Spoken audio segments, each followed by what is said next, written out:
underwater? It must be the first of the month! New Billboard Day!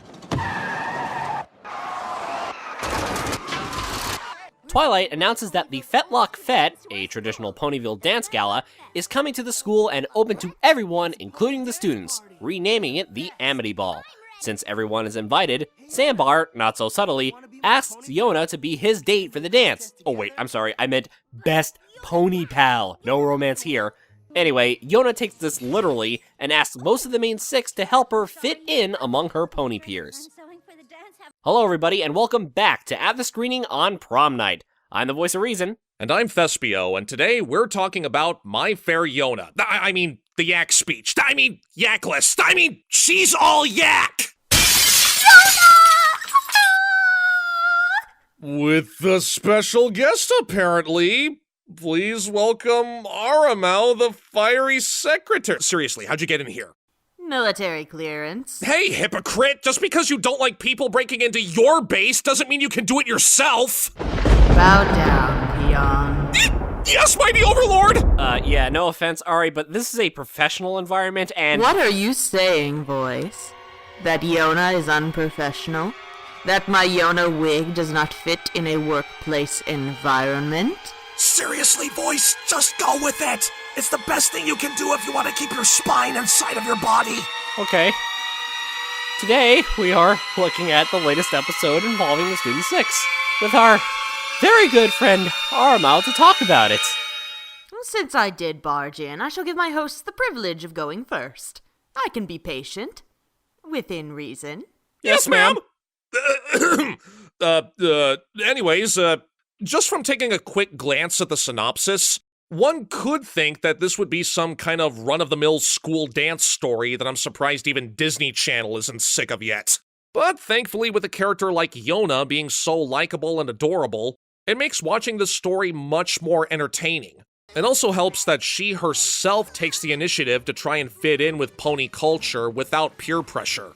Almost kind of like Party Pooped, but with the roles reversed, if you will. Well, you can thank this episode's writer, Brian Holfeld, for a majority of those contributions. Previously, he's written Surf and or Turf, which had allegories to divorced parents from a child's perspective, and The Hearthwarming Club, my favorite episode of Season 8, as he has a good handle on writing all of the Student 6. While his story outcomes could be predictable, he makes up for it by writing strong characters and filling the plot threads with plenty of heart. He also happens to be a filthy Sweetie Bloom apprentice shipper, but we will get there. Ari, focus.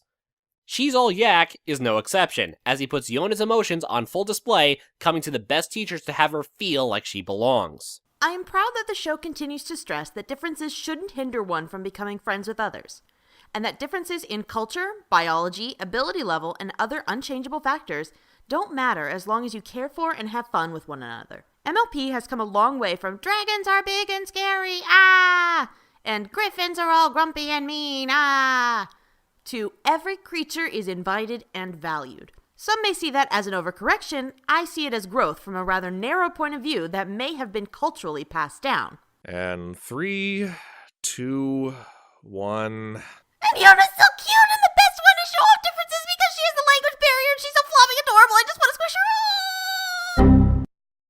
Don't worry, she'll reboot in a minute. But yeah, aside from Yona having her time to shine, there were a lot of other memorable moments too. Like, I really felt the animation team stepped it up a notch and had a lot of fun with the visuals this time around. From Spike's Deadmau5-inspired outfit, a new batch of expressions from Rarity, which is always a plus in my book, and even showing Yona's pony form during the song. There's a lot going on, but it doesn't get to a point where there's so much visual insanity it's hard to keep up. Speaking of which, while you reboot Firebrand's Fiancé, I'll quickly talk about the song Fit Right In.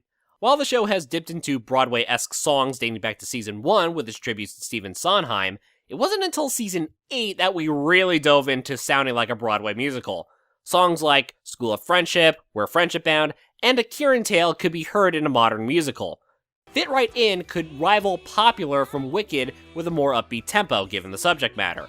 But as the episode later shows, My Fair Lady was the clearer influence. Minus the bet. Going so far as to rip off lines like, "By Celestia, I think she's got it," and "How kind of you to ask me to tea," I'd say the George Bernard Shaw play turned Lerner and Lowe musical is the clear winner. Yona is Audrey Hepburn. Can we please get breakfast at Seleni's next time? As long as we get a sensible version of Mr. Yuniyoshi. Fair enough.